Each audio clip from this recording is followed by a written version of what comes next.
Hello. In this video I'm going to be talking about how you double notes in primary triads. Now these primary triads in this initial stage, at this initial stage, are going to all be in root position. So we are dealing with root position primary triads. Now let us just remind ourselves what we mean by root position and what the names of the various members of the triad are. So if we look over here, we have 3 notes in a triad, we know that. In this case, the bottom note in triadic structure is called the root. The middle note is called the third, the top note is called the fifth. This note remains the root whether we're in an inversion, whether we're in first inversion or second inversion. We will come to first inversion and second inversion chords and in 4 parts in another video. But for purposes of labeling, we will refer to this as the root of the chord, the third of the chord, and the fifth of the chord. So we are going to be looking at which of those notes do you double when you are writing primary triads, and primary triads specifically, it's worth noting, in root position. Primary triads in root position. So, first of all, again, actually now it's second I suppose, because first of all was reminding ourselves of this. So the next thing we need to do is just look at a scale and remind ourselves what are the primary triads. Well, the primary triads are the triads that are built on the 1st scale degree, the 4th scale degree, and the 5th scale degree. These are the primary triads, 1, 4, and 5. They are foundational to much of the music that we write. We will find down the road that many of the other triads in this system, in fact, are substitutes for or act and function in ways that are similar to the primary triads. That you can reduce a great deal of music down to these 3 primary triads or to chords that are working like the primary triads. So 1, 4, and 5 become very important. In major, they are all major chords, major triads. In minor, the 1 and the 4 is minor most often, and the 5 chord is usually major because we raise the leading tone. Again, if that does not make any sense to you, go back and study the videos on scales and make sure you understand the difference between major and minor scales and the difference between the types of triads that are produced above major and minor scales. But this should make sense to you. 1, 4, and 5 in major, minor 1, minor 4, and still major 5 in minor. So those are your primary triads. So if you have these primary triads, here they are in major, how can you voice them in 4 parts? Well, certainly you can take the 3 notes of the triad and you can simply write them out, doubling one of the notes. That's absolutely true. We know that from the previous video. But in this time period, and in this style period, the common practice era, there were some guidelines for which notes you would double and which notes you would double most often, and they are over here. For example, the most often used doubling is to have 2 roots, 1/3 and 1/5, when you are writing a primary triad in root position. 2 roots, 1/3, 1/5.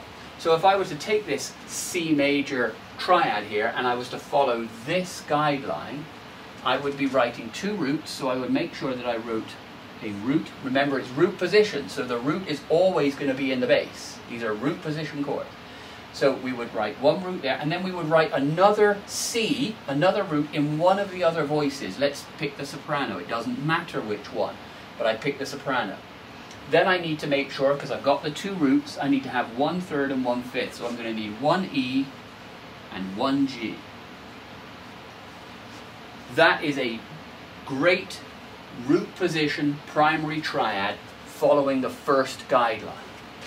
I can write another one. It would look similar, but it would be slightly different. For example, I keep the root. Remember, the root is always in the bass, so that's going to remain consistent for all of these chords. There's always a root in the bass because they are in root position. But the notes above can change around a little bit. I can have 2 roots, but I could maybe choose to have that C, the second C, be in the tenor. And then I could maybe decide to put the E up here in the soprano and the G here in the alto.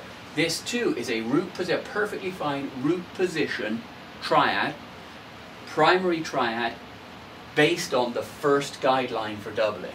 This is the most common doubling that you will find. 2 roots, 1/3, 1/5. And already you can probably see I could probably fill up the rest of this row here with different configurations, always with a C in the bass for root position, but different ways of writing the top 3 notes above it, sometimes with a higher soprano, sometimes with a lower tenor, and so on. I can find different ways to do that. What about some of the other doublings? So this is the most common, right? After that, another possible one is 1 root, 1/3, and 2/5. So this would be 1 root. Again, the root is always going to be in the bass because these are primary triads in root position. The root is in the bass. Then I pick 1/3, and this time I have 2/5. So perhaps something like that. Again, there could be a variety of other ways. Those top notes could be spread out. But the fact will remain that there is a root in the bass, and in the case of using the second guideline, the second most often found doubling, I would have 1 root, 1/3, and 2/5. I can then go on and observe that there are other doublings. And the third most common doubling is to have 3 roots. That might look like this, for example, and 1/3. No 5th in this one. 3 roots and 1/3. That gives me 4 notes. I don't need any more. The 5th is left out. In primary triads, in root position, it is perfectly fine to leave the 5th out. It is in fact often fine to leave the 5th out of chords.